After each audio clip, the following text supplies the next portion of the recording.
Hello everyone. Good morning sa lahat at Merry Christmas. Today is pre- pre-Christmas day. Tomorrow will be the Christmas that we are celebrating every year. And medyo masaya ng konti ang Pasko natin kahit we have a very difficult financial situation here in the Philippines. But despite all of this, marami pa rin nagpupunta sa mall natin. Medyo puno yung malls, though their spending capacity medyo bumaba. And this day, we're not supposed to broadcast or make a vlog, but merong mga importanteng events na nangyari sa araw na to and the past days dahil merong isang grupo, which is the INC, had formally announced kung kailan ang matagal na nilang sinabi na rally na gagawin nila. Actually, this is a prayer protest rally na gusto nilang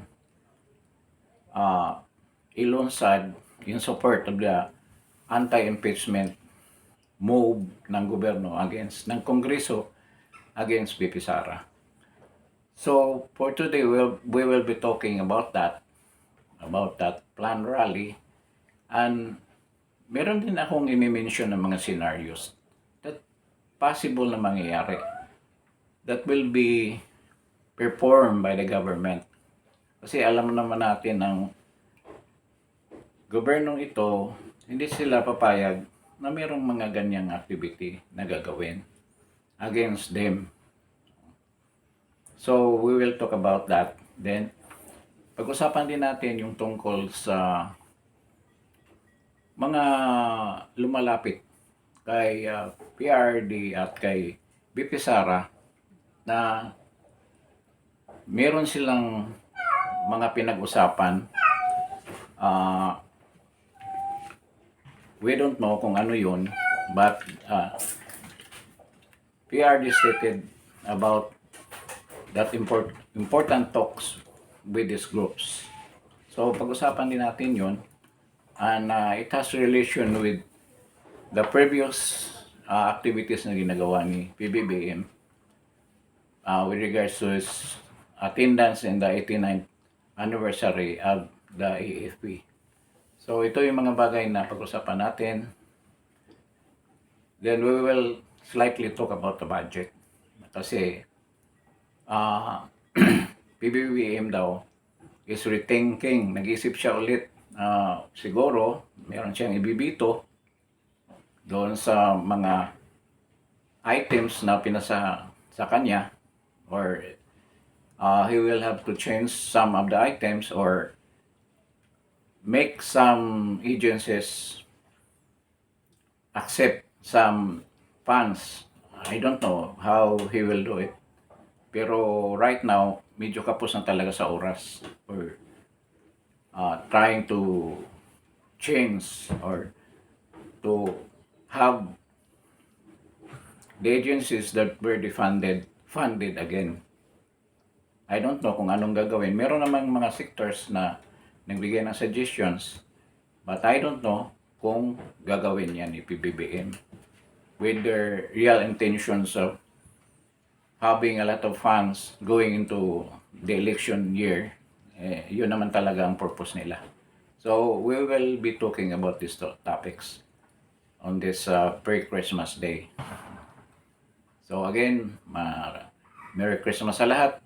If you're anywhere in the world, meron namang Christmas siguro.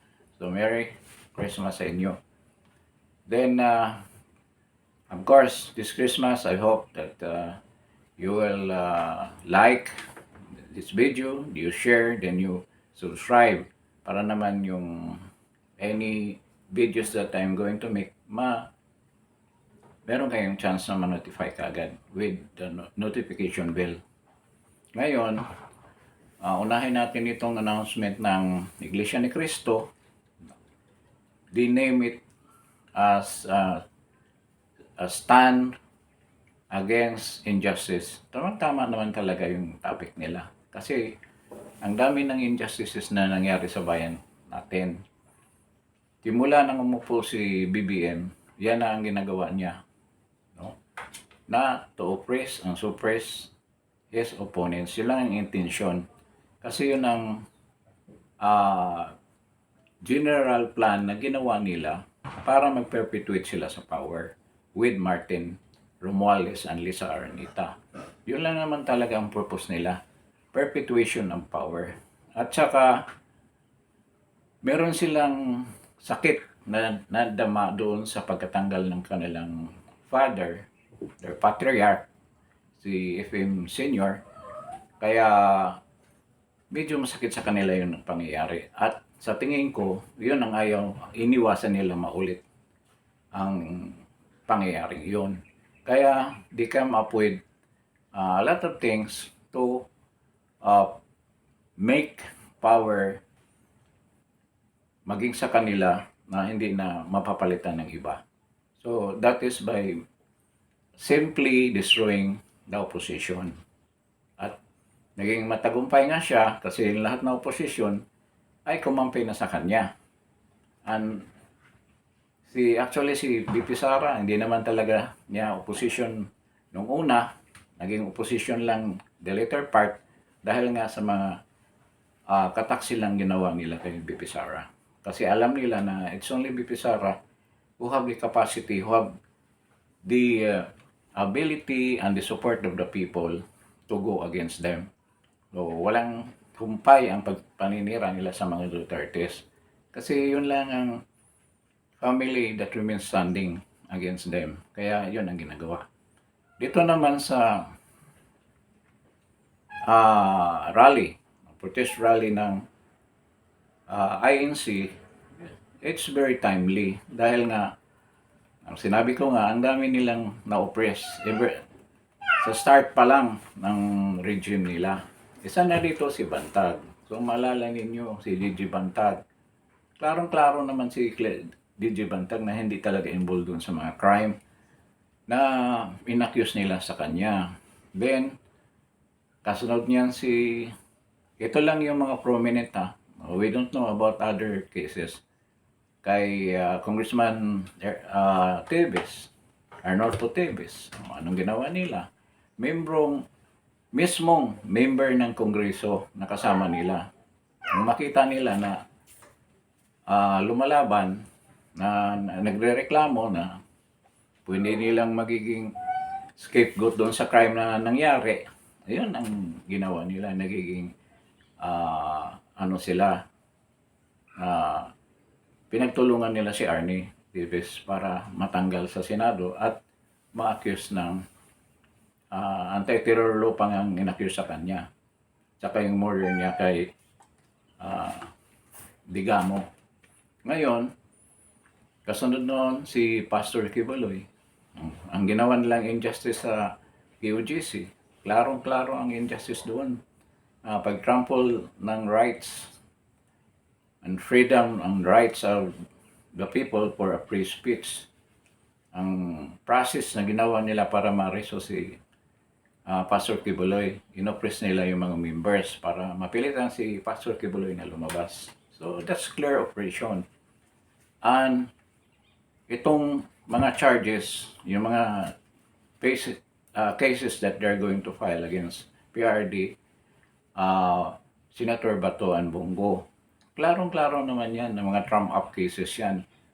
Imagine, mga witnesses nila are all convicted criminals. Meron pang isang congressman na nag-charge kay BP Sara ng kasama si Manuel that was also charged with a crime. They are all both members of the left. Bakit nandyan sila sa loob ng Kongreso para guluhin ang process dyan?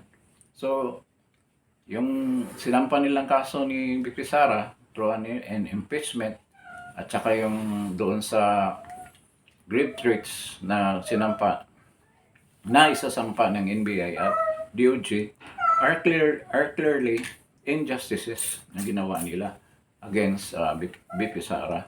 Kasi BP Sara naman talaga ang tumayo against them at saka si PRRD. So, in this case, klarong-klaro po yung na meron talagang injustice that is existing sa Philippine society ngayon by the initiative ang ginagawa ng mga Marcoses against the Dutertes. So, this stand against injustice, marami hong tangay-tangay dyan na ibig sabihin. Tulad ng itong pagpasa ng budget natin, hindi ba injustice yan? Pag injustice yan sa pag-alis ng mga pundo doon sa mga agencies na dapat magkaroon ng pundo para itulong sa mga mahihirap tulad ng DSWD, tulad ng PhilHealth, then tulad din ng Department of Education. You can imagine yung dapat natin alagaan na agency sa government dahil nandiyan ang mga kabataan natin na sinasabi natin which is the future of this country. I-defund natin o bawasan natin ang pundo. So that's an injustice against the people and even the poor piece. Almost 50 billion ang inalis dyan na pundo. So anong ibig sabihin yan? Talagang injustice yan for the people. At meron pang ang dami, DOTR. They're supposed to preserve or maintain our airports, airport terminal, our seaports. Then make more projects with regards to transportation. Yan hindi magagawa dahil inalisan ng pundo. So ganyan ka serious ang ginagawa nilang injustice para sa mga tao. Walang infrastructure, so maraming tao na walang trabaho dahil dyan. So, itong coming rally actually they set the date to January 13. January 13, 2025. Marami nagtanong, bakit January 13? It's very simple. January 13, magre-resume ang session ng Kongreso. I'm surmising na by that time, buo na yung impeachment case, sign na yan ng 103 or 106 congressman, and it will be transported or endorsed to the Senate Tribunal for trial. So, yan ang sa tingin ko na gagawin nila. So, ngayon pa lang, lutong-luto na yon. But right now, a lot of congressmen na-enjoy nila yung pinaghati-hati nilang pera with regards to yung mga excess nila, pundo na ginamit nila for vacation. Yun ang nangyari ngayon. So, most of them are outside the country. But, siguro bago umalis, baka sinabihan, ito yung pangbakasyon mo, kasama mo na yung mga anak mo. Then, kailangan pumirma ka muna dito. Parang ganun siguro. Kung hindi ka pipirma, itong sa atin, nakahaka lang to, hindi totoo. There's a possibility na yan ang pangyayari. Kasi nangyari na yan last year. Di ba? Yung traveling fund na doon pa nga na contempt si Doc Lorraine Badoy at saka si Ka Eric Celes. So, it will happen. It happened last year. So, nangyari yan ngayon. So, kung luto na yan, yung contempt case ni BP Sara, by the 13th, yan ang unang first order ng Kongreso in the resumption of their session to submit directly the contempt cases against VP Sara to Congress. With open hands, akseptahin ni Chis Escudero yan dahil matagal na siyang nag-expect na darating sa kanila yun. So, yan ang isa sa mga expected na mangyayari. Then, si Wilkins Villanueva, di ba, hindi siya, kinontempt siya, pero hindi siya kinulong. Hindi katulad ni Colonel Grijaldo na who will be spending his Christmas and New Year in the detention cell of the Senate. Si Wilkins Villanueva ay binigyan pa raw ng as a Christian daw, binigyan nila ng mercy, compassionate daw yung Kongreso. Yung sabi pa ng iba, compassion my ass. Ganyan. Sabi ng iba, dahil sa 13 pa siya ikukulong. Maraming nakahaka. Babalik kaya si Wilkins doon sa Kongreso para hulihin or matula na naman siya kay kina Attorney Harry and his wife na hindi na nagpakita sa Kongreso. Malamang yun din ang gagawin ni Wilkins. Military yan eh. Siguro kung para magkaroon naman ng magandang sympathy ang mga tao sa kanya, lalong magagalit ang mga tao sa government, pwede siya magpapakontempt. But depende yan sa kanya. Pero sa tingin ko, kasi wala rin eh. Kung kakulong ka, ganyan din ang gagawin nila. Anuhin ka rin eh. Mas maganda pa na huwag ka na magpakita. Lumaban ka na. So, yun ang sa 13 mangyayari. Kaya, sinasabayan nila ito ng rally. Ngayon, ano pa bang mangyayari doon sa 13? We are expecting resumption din. Of course, pwede rin mangyari. Yung DNBI have already decided na yung case against BP Sara ripe na for filing in the court. So yung mga DOJ prosecutor ngayon nag-overtime na para makakuha ng probable cause. Pag magkaroon ng probable cause, isampa sa korte na there's a probable cause, pwedeng i-detain lang si BP Sara. Yan ang intention. Kasi aside from the impeachment case, na gusto na nga ni Trillanes na i-impeach si BP Sara dahil nga daw nanganganib na si BBM at saka yung grupo niya na maalis sa pwesto dahil nga meron siyang fear na maraming mga generals and other officers are planning na yun ang gagawin. To make siguro parang mag-aaklas against sa government. We don't know kung mangyari yan by that time, kaya gusto ni Trillanes na BP Sara kailangan makontempt. Kung hindi makontempt, delikado si BBM at saka si First Lady and the Speaker. So yun ang gusto mangyari ni Trillanes. Kaya doon sa balita na talagang mayroong generals that are planning na magkaroon ng pag-aaklas against the government. I don't know kung paanong paraan, but some of them have the experience kasi we have experienced almost 10 or 9 kuditas before. So, alam na nila kung paanong gagawin.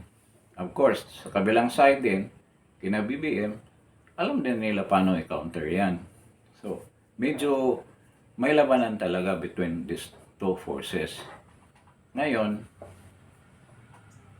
pagalingan na lang yan at saka kung saan ang suporta ng mga masses, ng mga tao, yun ang posibleng magwagi dyan.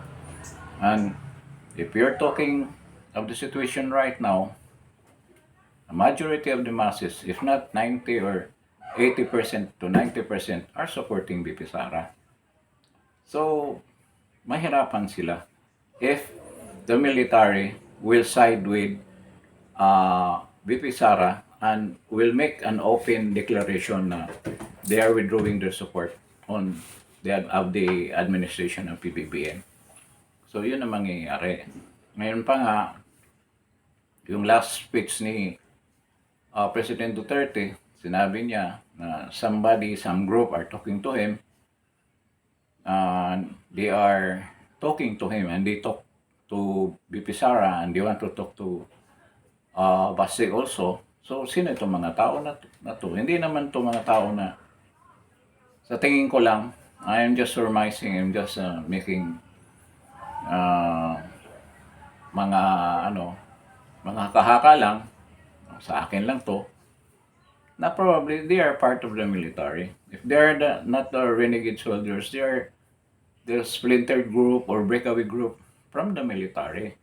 And it's not only from the army, probably from the composite group of military from the Navy. Kasi nakita mo doon sa petition, there were Air Force General, there were PNP generals that are nagsulat kay BBM with an open letter na sinasite nila yung corruption sa gobyerno and the budget. Tsaka ang isang concern kasi ng military, yung reduction ng pension. Nakita nila na defunded. Hindi naman zero. Almost 15 billion ang nawala sa pundo. Then overall, it's around 140 billion. So paano na lang yung magre-retire in the next years? Paano sila ma-assure na magkaroon sila ng pundo? Ngayon nga, ang daming nagre-reklamo na ngayon mga pensioners ng AFP na marami pang backlog yung mga pensions nila hanggang ngayon hindi nila makolekta. Kung you have heard Colonel Mitran, yun ang linalaban na raw niya for a long time para makuha lang nila ang pension, but until na wala daw nangyari. Hindi sila pinakikinggan. So, narinig mo yan doon sa IDSA during nagsalita doon si Mitran. Anong sila Captain General Dado nagsasalita doon. So, ito yung mga reklamo. There's basis for the military to be complaining, to be frustrated and in disagreement with what the administration is doing with regards to their budget. And also, they demanded for an 80 billion budget. Ang nangyari, pagdating sa Kongreso, binawasan, ginawang 60. Then pagdating sa 60 billion, pagdating sa Senado, ginawang 50. Then pagdating sa bicameral committee, nagiging 35 na lang, billion na lang. Yun ang budget ngayon, yun ang standing budget na nandyan sa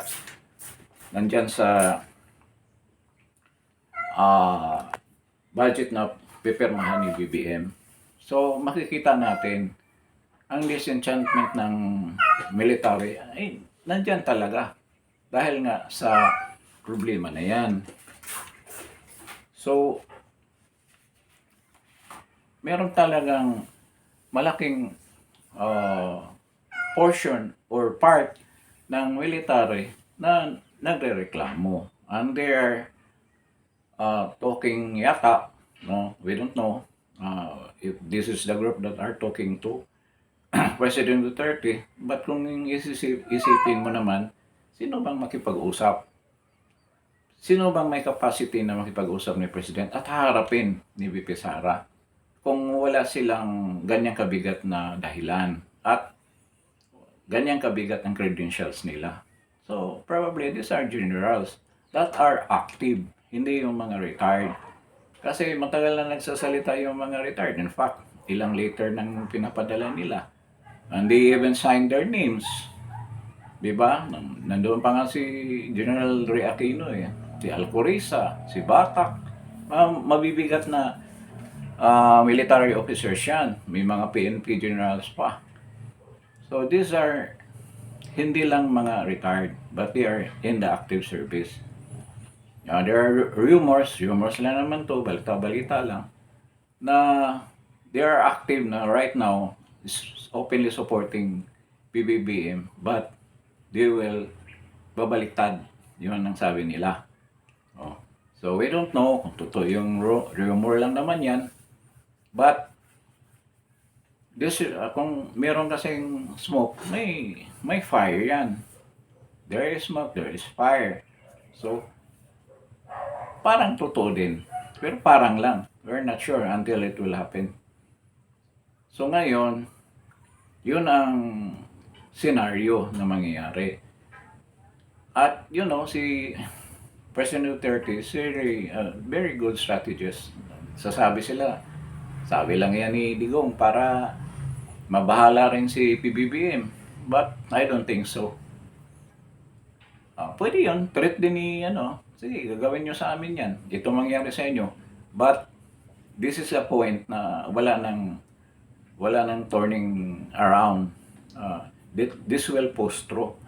Dahil sobrang ng frustration, disenchantment, at hatred or galit ng mga tao against the administration with what they did, not only to the budget, with the previous projects na hindi naman naging totoo. Yung pinakamabigat doon, aside from the 20 pesos na bigas, yung flood control projects na sipin mo, ang dami ng flood control project, 5,000, tapos ang mga tao lumalangoy sa baha. You can imagine. So grabe na, napuno na yung mga tao. Kahit na naman, by nature, mga Pilipino, foolishly patient. Sabi pa nga ng ibang mga lahi na napaka-foolish daw na ang patience na yan.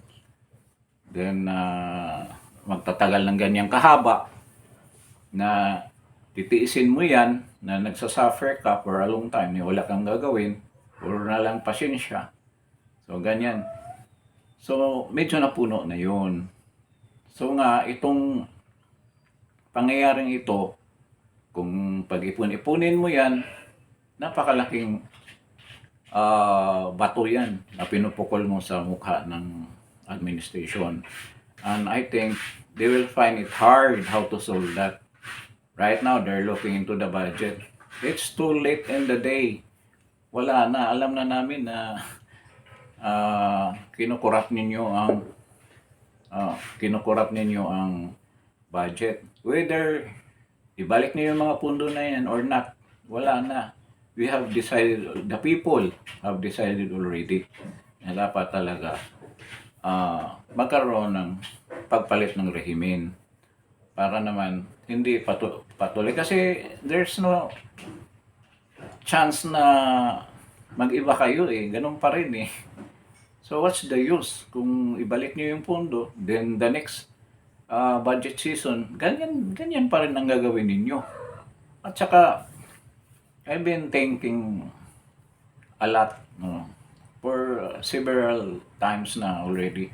Ano ba nagtutulak sa mga to na to stick to the administration, to PBBM, to FL, and Martin Romualdez? Ano ba yung bagay na talagang bakit despite ng clamor ng mga tao na to stop corruption, for them to realize na ang ginagawa nila ay mali, halos lahat ng sector ng society natin ngayon yung sinasabi.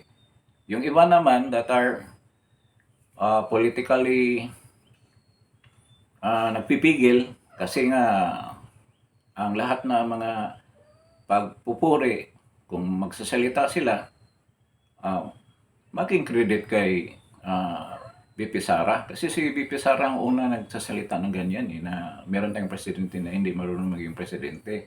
At ang problema ay ginawa nilang problema ang mga Duterte, hindi naman ang Duterte ang problema. Kung it's parang tinatago na lang nila ang real problem natin by oppressing the Dutertes para yun ang maging focus ng media. So parang ganyan ang ni BP Inday. So naisip ko, hindi yan Sinubukan kong bilangin yung mga ma-receive ng congressman, ma-receive ng senators. Siyempre yung mga policemen or yung mga PNP, meron din yan yung mga generals, may na-receive yan in the military. Then, yung mga cabinet secretaries, meron din yan. But, itong reason why the congressman stick talaga, kahit anong mangyari, nag-stick sila. Dahil sa budget, dahil sa pera. Yun lang. That's the main reason. Imagine kung bilangin mo lahat. Nang tinotal ko lahat ang matatanggap nila in a year, kasama na yung sweldo nila na dinoble, yung share nila sa AX, ang share nila sa AKAP, ang share nila sa projects, yun talaga ang malaki, which is around 1.5 billion a year. Imagine, 1.5 billion a year. Then 50% ang mapupunta sa kanila dyan. Yun ang ibibigay ng mga contractor sa kanila. 50%. So, magkano yan? That's 750. Kung 1.5 billion, 750 million a year, imagine. Bukod pa doon sa sweldo, ilagay lang natin 20, kasi dati 12 million lang yung yearly nila. Dinoble yan ni Martin. So that's, kung doblehin yan, around 25 million. Then 10 million sa AX, 10 million sa AKAP. Oh, that's 40 million. Oh. Plus, yung ano nila, kasi kasama na pala doon sa doble yung MOA nila So, that's 750 plus 40 million. So, you can imagine, 50 million. That's 1.2 billion ang matatanggap nila sa isang taon. So, you can imagine kung gaano sila ka higpit na ipatupad yung budget na yan. Dahil nga, imagine, di ka never earn that kung wala sila sa kongreso. So, naisip nila. Siguro yung mga anak nila, daddy, sobra ng criticism, nadamay na kami mga anak mo dahil nga alam nila na ito ang ginagawa mo. Sobra na yung mga sinasabi ng mga tao, mga classmates namin sa amin, masyado na downgraded kami, masyado na kaming nababas, nabubuli dahil nga sa mga criticism nila, sa mga accusations nila of corruption against you, nadamay ng pamilya. Siguro ang sinasabi ng Congressman, don't worry, we will be earning 1.2 billion. And we can never earn that in our lifetime together of us. So, relax lang kayo. Pag makuha natin to, di na tayo tatakbo sa politika. O kung suswertein tayo, gagastos tayo ng part nito para ma-retain natin ang posisyon natin sa politika. Ganon. Kaya ganyan sila alam na nila mali ang ginagawa nila. For sure, mga matatalino yung mga congressman na yan. Kaya nga sa ganyang talino, talagang nagsistick sila kay Martin kasi yan lang ang chance nilang kumita ng malaki. Imagine, kung kikita ka, ilagay lang natin 800 million, mauubos mo ba yan? Maipamana mo yan to the 5th generation of your family. Kaya sabihin niya, magpasalamat kayo sa akin na tiniis ko yung mga criticism sa akin, yung mga personal na mga attack sa akin. Kasi nakukuha ko ito para sa inyo to. Ganyan lang talaga sa tingin ko. Walang ibang reason Kasi sobra na yung ginawa na hindi ka pa makarealize. Di ba? Abogado pa yung iba dyan. The only reason is money. Money talaga. Tsaka yung assurance na hindi ka maubusan ng pera for a lifetime. That's pure greed. Wala na yung moderate pure greed. Extreme greediness na yan. Sobrang pagka-greedy mo. So, yan nangyari sa tingin ko dyan sa mga congressman and other senators. Talagang gusto nila magkaroon ng pera. Kasi ito lang ang administration nagbibigay ng chance sa kanila na ganyan. Ganyan. Kasi yung admin naman, wala naman akong pakialam. Hindi ko naman pera yung pera ng mga tao yan. Happy all. Tayo? Win-win solution tayo. Ganun ang ginawa. Lahat dumikit sa kanya. Dumikit sa administration. Dumikit kay Martin Romualdez. So, yun ang nakita natin ngayon. Kaya yung sinabi na we will be thinking it over regarding doon sa budget ngayon, siguro may ibabalik ng mga fund doon sa mga defunded na mga agency, I doubt kung gagawin nila yan. Meron siguro, kaplastikan lang. So, kung completely na ibigay nila yan with with compassion or concern about the people, imposible yan. Kaya right now, itong mangyayari dito sa rally na to, I hope this will be successful, but before saying that it will be successful, hindi yan openly na ibibigay lang ni PBBM ang kanyang pagsang-ayon sa rally na yan. So, you can remember the Maisog rallies. Hindi kaya gagawin ni PBBM na parang Maisog na rin yan. Maisog rally na makita mo yung rally sa Tacloban. O, nagkaroon ng fair ng mga truck. Trade fair ng mga truck at traktura. O, mga farm equipments nandoon. O, sinabi nila na meron daw farm equipments. Then doon sa Dumaguete, yun din ang nangyari sa Maisog Rally. So, hindi kaya ganyan din ang mangyari ang gagawin nila? Na paraan para hindi matuloy yung rally na yan. So, there's a big possibility na gagawin nila yan. So, second, kung mangyari man yan, other scenario, other possibility, ito lang naman, possibility lang naman to. Huwag na naman kayo magalit kung sinasabi ko ito. Kasi nangyari na noon yung Maisog Rally. Buti nga, napunta sila sa Liwasang Bonifacio. Ay, tuloy-tuloy ang rally doon. Pero, di naman nagre-react yung military. Di naman nagre-react yung maraming tao. Then, nangyari noon, na huli na sumuko na si Pastor Kibuloy, kaya tinigil na ng KOJC yung participation nila, which ultimately stopped the rallies. Then, pero marami talaga nagpupunta doong mga vloggers na tumulong talaga para mapropagate yung mga reklamo ng mga tao, mabuwis out yung mga reklamo ng mga tao. Pero wala rin, natigil din yun.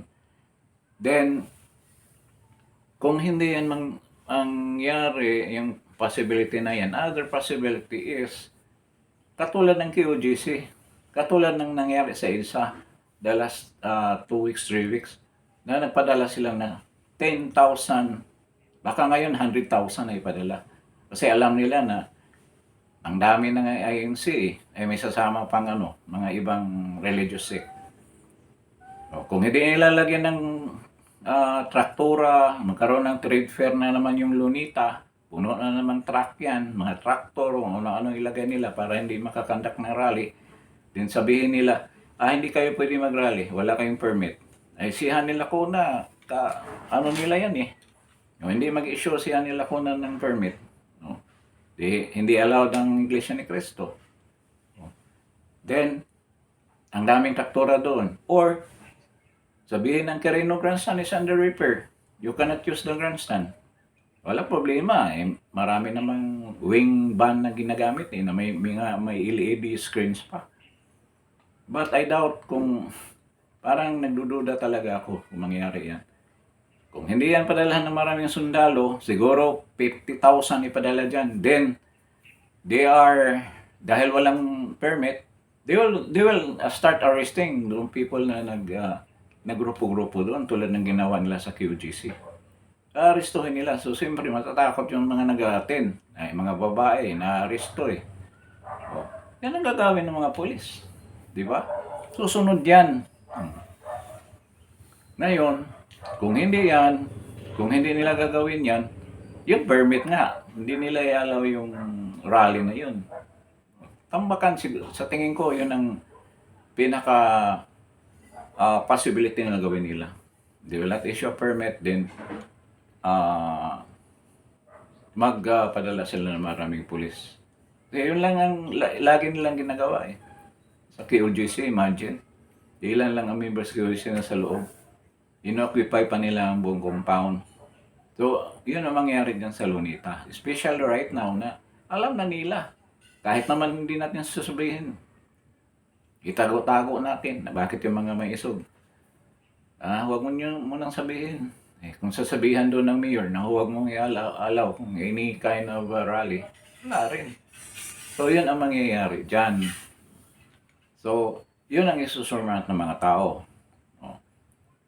Padalahan maraming pulis, 50,000. Lagyan natin 100,000. Paano kung atin maging 1 million katao ang atin dyan? Paano mo itigil yan? Sa sigawan pa lang, bingi na kayo. Kung sabay-sabay, kahit nakalating milyon lang yung magsisigaw dyan. Pwede magkagulo kung ganyan.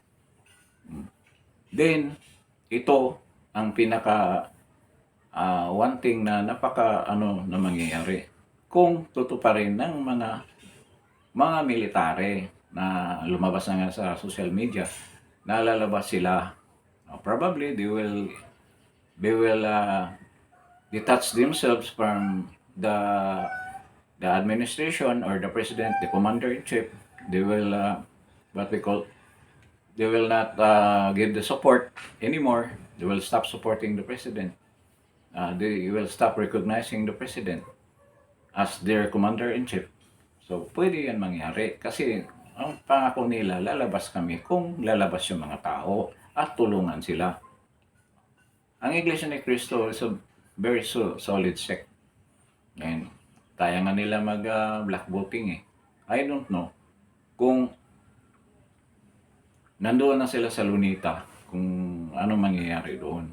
Tsaka hindi lang naman Iglesia, ang daming DDS. Ang daming mga solid na DDS. Ang daming mga vloggers na pupunta doon. And the Muslim community nandoon. Ang KOJC, I'm sure nandoon sila. Lalo na ngayon na naging napakaganda ng ranking ni pastor sa mga service on the senatorial candidates. Kaya sigurado yan nandoon yun. At saka dapat naman talaga lalabas ang mga tao. This is our only chance Kaya kung sinong nakikinig, this is our only chance. Wala nang iba. Kasi if you wait for BP Sara na patuloy yung impeachment, lalong magkagulo yan. So with this initiative ng Iglesia ni Cristo, kailangan we will take advantage of this. So kahit man mangyari yan, haharangan man nila, hindi nila harangan, or they will suppress the people by sending riot police, dapat yan ang harapin natin. Kasi yun nangyari yan sa People Power 1. Hindi talaga pwedeng iwasan mo yan. Harapin mo yan na may katapangan. Minsan, bumibilib din ako sa mga leftist. Kasi yun talaga ang dapat na gagawin. Kalabanin mo, huwag ka matakot na madimanda o makulong. Kasi right naman talaga ng tao Makakalabas ka rin naman Kasi nasa enshrined in our Constitution that you have the right of free speech at kaya libre ka magsalita openly sa anong naramdaman mo. Basta huwag ka lang gumawa ng kaguluhan. Ganun. Hindi tayo dapat matakot. Nakakalabas din yung mga yan. Kaso lang na nagka-record ka. At meron namang chance na mawala yung mga ganyang mga accusations or mga demanda. So, yun na ang possibility na mangyari. I hope yung military, the AFI, the splinter group, breakaway group, or mga renegade na mga sundalo, they will be true to their promise. And these active generals ay mangyari yan. And there's naramdaman ko yung mga sinasabi ni President Duterte na something is coming. Some changes will come. Kasi yung sinabi niya na kailangan na itong panahon na to. So, ilang beses na niya sinasabihan yung military. Yung dati pa nga niyang sinasabi na AFP, patuloy ba kayong susuporta sa isang drug addict na presidente? So, tumimo na sa mga puso at isip ng mga military na yan. Especially right now, isipin mo yung 35 billion na modernization plan ng modernization budget ng military, tinanggal pa. Tumantala kay panahon na ni President Duterte, ang daming biniling mga armament saka mga equipment sa military. Bumili pa ng Black Hawk. Ilang Black Hawk ang binili? Around 60 yata. Yung attack helicopter, attack, yung 8D-AK na made in Turkey. Oh, ilan yun? Around 10 yata. Yung Grand Tucano pa, galing sa Brazil, ilan yun? Ang daming binili ni President Duterte. May mga frigate pa. Yung, ano ba yung frigate na bago? Gregorio del Pilar ba yan? Or, basta may dalawang frigate. Tatlo nga yata yun, o dalawa. Na mga modern na mga frigate yun. O, ngayon, mayroon ba nabili? Wala. Tapos, sinasabi pa ni Bibi na gusto niya maging world class ang ano natin, ang armed forces. Anong world class? Dinidefund mo nga, inalis mo yung pundo. At ano, lalaban yung mga yan. Eh, alam nila, wala na silang nanganganib yung pensyon nila sa ginawa mo na pag-alis ng pensyon na around 15 billion. O, paano ngayon? Paano maging hindi sila demoralize sa ginagawa mo? Very conflicting, contradictory yung mga speeches, yung mga promises. Parang nakapanlumo. There's a big reason for the military na talagang mag-protest or to declare their withdrawal of support from the commander-in-chief, which is the president. So, I hope this coming January 13, lahat naman nakaalam niyan. I don't know kung anong mga moves ng mga DDS. I'm sure they're preparing right now. And kasi lagi naman nagsasabi ang INC na they are anti-impeachment. They don't want the government to pursue this impeachment, the Congress to pursue the impeachment case of BP Inday. So, para naman medyo subtle, hindi ganong mabigat ang impact, sinabi nila na they're just following the desire of the president na walang kwenta yung impeachment na yan to pursue. It will take a lot of time of Congress and Senate. It's not very it's not progressive. So, yun ang sinabi nila. But actually, kung it boils down to one thing, na talagang sinusuportahan nila si BP Inday. So, ano pa bang gusto natin i-take up? Yung budget. Alam na natin yung budget, napakalungkot. I don't know kung they are rethinking of adding the corruption. Puro lang gimmick yan. Until makalimutan na naman ng mga tao, meron namang isang insidente na mangyari, makakalimutan yung budget. Tsaka, we're thankful also na yung part ng The Yellow, si Magno, yung dating Yusik ng Pinas, kasama naman ni Lini yan. At least, lumabas na sila.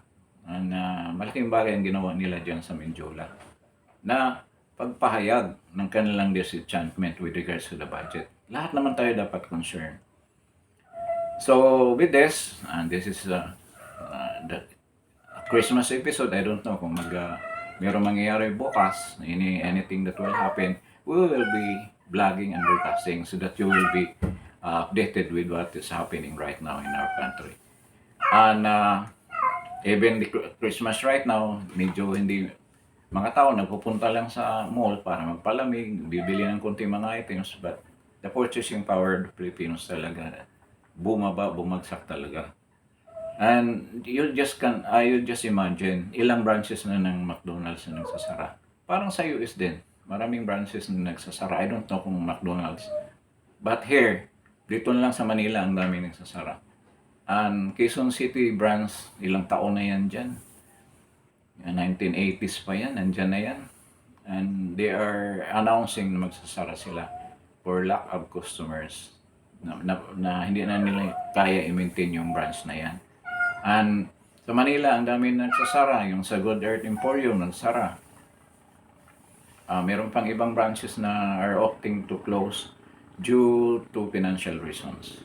So, ganyan ang situation ng bansa natin. Walang investor, a lot of negosyo or businesses are closing shop dahil nga sa financial situation that pinipilit na i-deny ng administration. But reality hurts, nandiyan yung katotohanan, wala kang magawa. The people are not prioritizing. Hindi na namin priority yung mga ganyang pagkain. Ang naisip na lang ng ibang tao, especially in the lower class, yung mga below poverty lines, yung bigas lagi ang iniisip. At kung anong ulam, yun lang ang iniisip. Food lang ang iniisip ng mga tao. A lot of people are food hungry and they're suffering. And if this will continue, I don't know kung saan hahantong itong bansa na to. So, this stand against injustice, dapat lahat tayo maging involved, proactively, sama tayo, pupunta tayo. I don't know what this is this, pero siguro weekdays ito dahil mag-open nga ng session ng Senate, maybe a Monday, I don't know, I have not checked the calendar. But dapat tayo concerned kung there's a chance for us na to participate, pupunta tayo para magdagdag tayo sa puwersa sa mga taong concerned about what's happening in our country today. So with this, again, Merry Christmas sa inyong lahat. Wherever you are, Merry Christmas if you're abroad or you're here in the Philippines.